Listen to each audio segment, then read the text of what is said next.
Welcome to Alzheimer's Universe. This lesson is meant to be a primer for our ALZU course for healthcare providers entitled The Clinical Practice of Alzheimer's Prevention, a Precision Medicine Approach.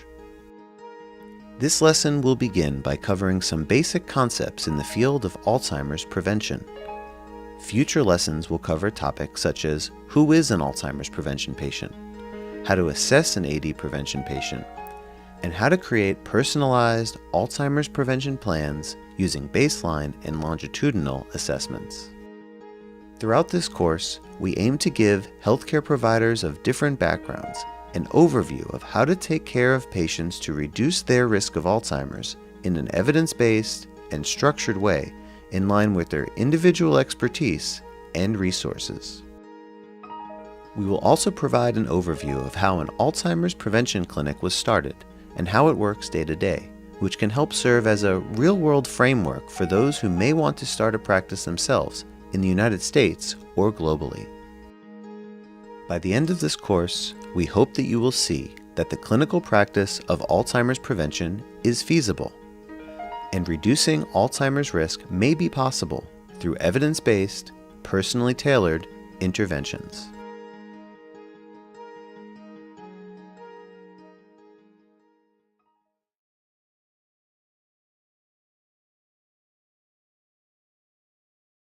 Similar to many chronic diseases, like heart disease, cerebrovascular disease, diabetes, and hypertension, the silent pathology of Alzheimer's disease precedes clinical symptoms for a significant period of time.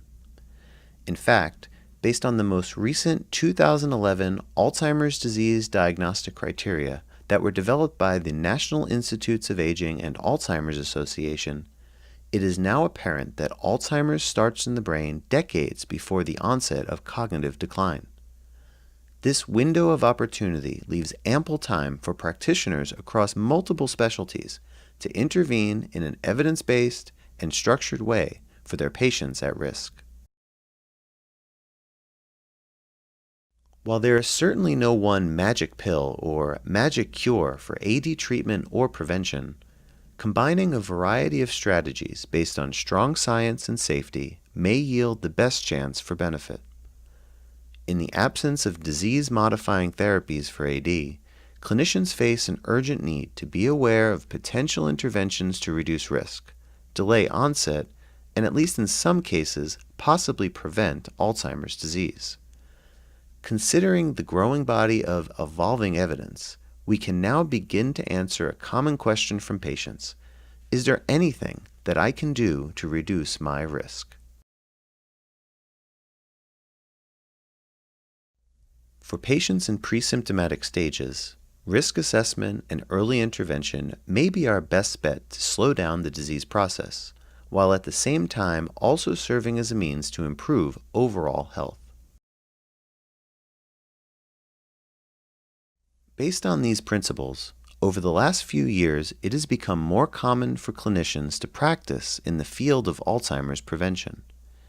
In fact, there are now several clinics in the United States that focus on reducing risk. In 2013, the Alzheimer's Prevention Clinic, or APC, at Weill Cornell Medicine and New York Presbyterian was founded, providing direct clinical care to asymptomatic patients with a family history of AD. In 2014, the Alzheimer's Risk Assessment and Intervention Clinic at the University of Alabama in Birmingham began, followed by the Alzheimer's Prevention Program at Cedars-Sinai Medical Center in Los Angeles in 2015. The next year, the Alzheimer's Prevention Clinic and Research Center in San Juan, Puerto Rico was started, in research collaboration with Weill Cornell. Similarly, the Cardiology Cognitive Clinic at the Rush Heart Center for Women in Chicago maintains the same philosophy of care toward early protection of brain health.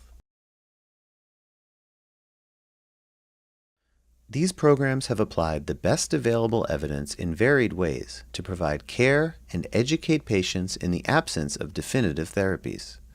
Several have used novel strategies to communicate a sound and balanced message to patients and their family members, by suggesting an effectiveness-proven AD prevention course for the public at alzu.org.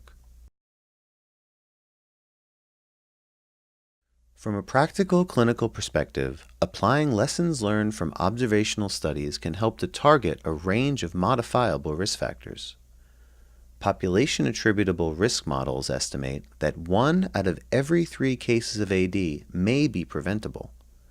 In one report, the projected effect of risk factor reduction on AD prevalence found that even a modest 10 to 25% reduction in 7 risk factors like diabetes, midlife hypertension, midlife obesity, smoking, depression, cognitive inactivity, or low educational attainment and physical inactivity could potentially prevent as many as 1.1 to 3 million AD cases worldwide and 184 to 492,000 cases in the United States alone. Considering these advances, combined with the desire of patients at risk to take a more proactive approach, clinicians can now apply the latest evidence to aim to reduce risk today in an effort to protect brain health tomorrow.